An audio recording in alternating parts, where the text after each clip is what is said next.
Hello, hello, beautiful maintainers. I've got a video for you. One of the things I see, every single month in the Half Size Me community, all the maintainers, we're over 115 at this point. It's crazy. We all get together live on Zoom, we have a chat.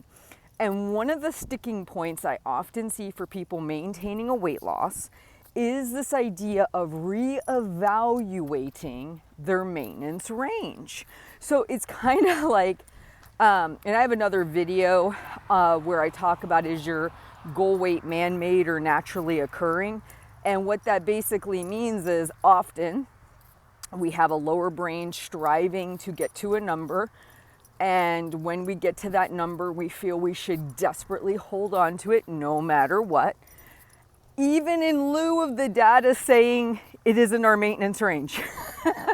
So let's just pretend you got to this number, you declared a range. And let's pretend that a year or two has gone by. Maybe it's a year, 18 months, I don't know. And you kind of realize that maybe you've watched my golden handcuffs of weight loss. Maybe you've watched my video, is this man-made or naturally occurring? You've had the beautiful opportunity of actually sitting with your maintenance, doing all the things, not seeing the scale go down. You actually put it into practice, because there is a difference, by the way. You say to yourself as you're losing weight, I'm willing to do all these things. And then you actually get to experience the internal feelings of doing all the things, but then not expecting your weight to go down. And that is a totally different thing. It was even different for me. Like, logically, I got it, but that first 18 months was rough. Like, you've got so many years of thoughts about, if I journal my food, my weight should go down. If I'm making meal plans, this should be producing something. This idea that we should be progressing to something. It's very difficult to sit for that first couple years doing all the things and seeing no tangible results. And I can tell you that till the cows come home. Until you actually do it, you don't know what it feels like. Truly, you don't. So I would encourage you to really pay attention for that first year to 2 years. And then really ask yourself, looking at the data, not thinking about what you want, looking at the data, is my maintenance range really set realistically? Is this a very good maintenance range for me? Because let's just pretend for a long time you've been trying to get down to a certain number, you declare your range, you sit there for a year or two, you experience it, and you realize that it's very difficult to stay in that range. You probably should reevaluate it. You probably should change it.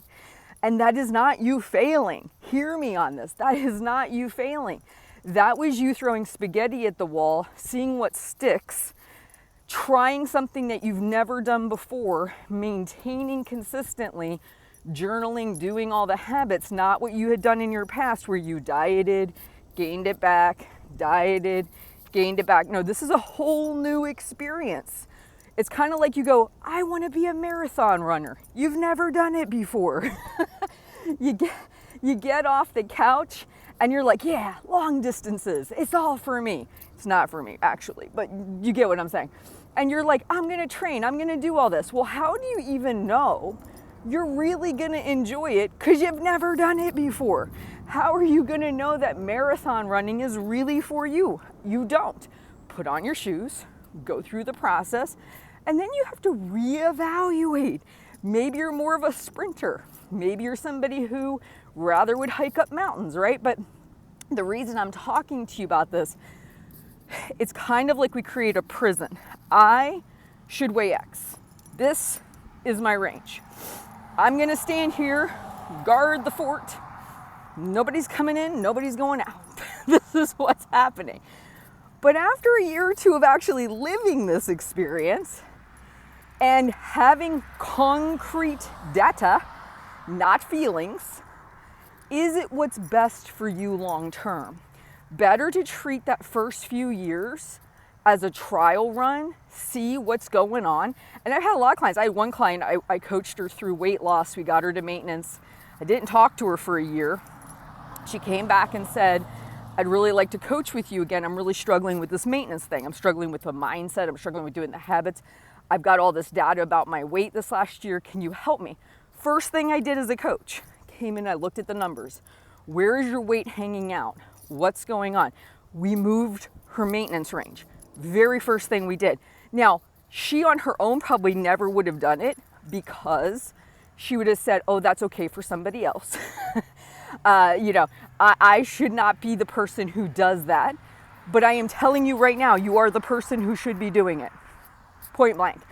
Better to readjust your range. If you are struggling to stay between 150 and 155, and you are tending to show up more at 157, move the range. Maybe I should be between 155 and 160. Here's the thing to consider, and this was very interesting too post-COVID. People lost weight during COVID. They were in lockdown, didn't have restaurants, weren't socially getting together. This is a prime example of what I'm talking about. When things started to go back to normal, restaurants opened, people were traveling, flying places, seeing people. I had several people reach out to me and they said, my weight is creeping up. I lost weight through COVID. Now my weight is up at this range. I don't like it. What should I do? And I said, you lost weight in an unnormal, not natural condition.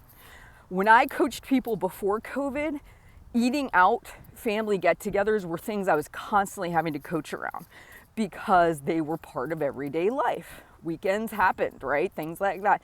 COVID was kind of like a 2-year science experiment. Let's lock everyone down. Let's see what happens. So what I made the point to these people that were coming, and this was interesting because I had several all come to me at the same time, same situation. They lost all their weight through COVID. Now family and friends were wanting to get together. They're trying to honor their maintenance range, but they're really having a hard time. And I said, here's the deal. You may have to move that maintenance range because you lost the weight in an unnatural circumstance, a science experiment, if you will.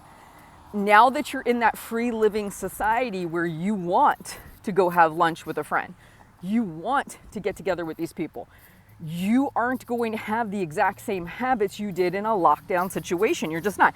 I even joke about this all the time. If you fly here, I'll lock you in a room, give you the food, throw you up on a treadmill. It's kind of what we were in for 2 years. Minus Heather doing it. Like literally, that's where everybody was. Nobody got together with anybody. Nobody was eating out. All of this stuff kind of ceased to happen, right? So the reason this is important is these people weren't doing anything wrong.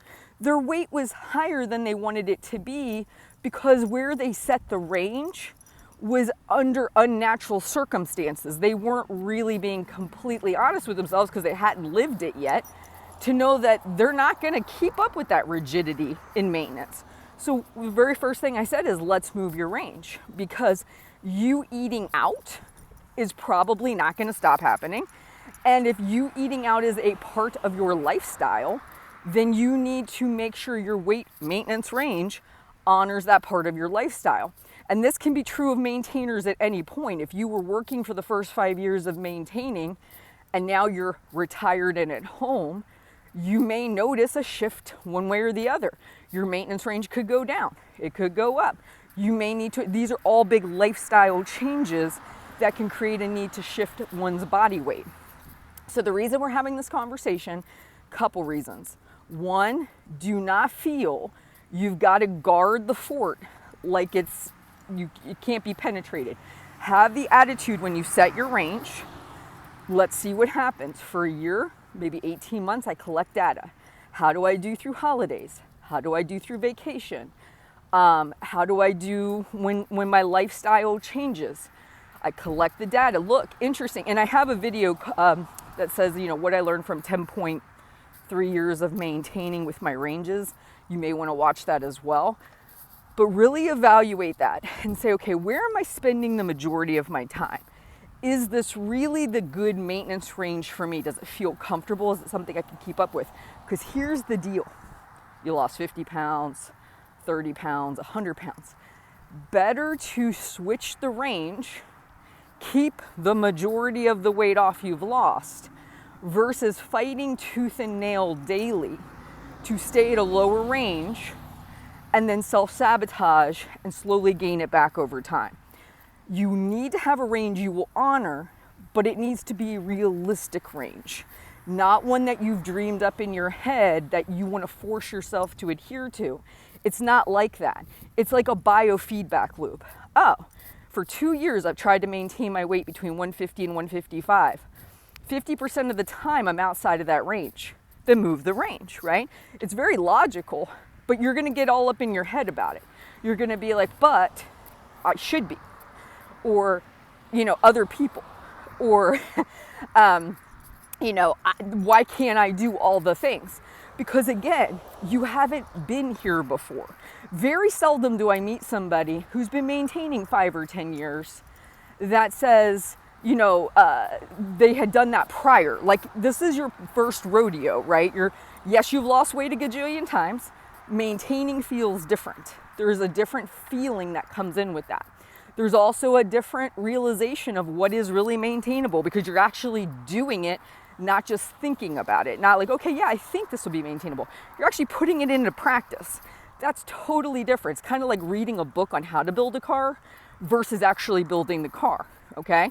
So yes, intellectually you understand how to build the car, but until you're faced with all the parts and the equipment, you really truly don't know what that feels like, okay? So I want you to be willing to reevaluate your data. Ask yourself, what about my habits maybe am I not willing to change? And what could I do with my maintenance range to better suit myself to have long-term weight maintenance? Better to have long-term weight maintenance than to maintain an exact weight loss for the rest of your life. You're better off keeping 30 pounds off versus the 50 if it means long-term you can be consistent with it. So I hope this message resonates. Please hear me. I am talking to you. I hear this all the time. Heather, what you said made perfect sense. For them, not for me. No, I'm talking to you. If you're a weight maintainer, you've lost weight, you're within a year or 2 years, or something major in your life has shifted, like COVID situation, or you maybe are retired, you weren't retired, maybe somebody you love died and your life has changed. There's times when reevaluating is not a bad idea. I make the point, it's probably not a bad idea to do it every couple years anyway. How am I doing with my weight maintenance range? Am I really in that? And if not, what about that? Can I change? Or should I shift the range? That's the part that nobody wants to do. Nobody wants to shift the range. They want to just get themselves to comply. But that's not always going to happen. Better to shift your range, live within your honor, your integrity, and do what's good for you, and keep the majority of your weight off versus forcing yourself to stay in a lower range because it helps your lower brain feel more in control, and to self-sabotage over time, okay? So I hope this message resonates. Please come to the maintainers meetings we have in the Half Size Me community. I would love to see you, and I will talk to you soon. Like and subscribe and share the videos. I'll talk to you soon.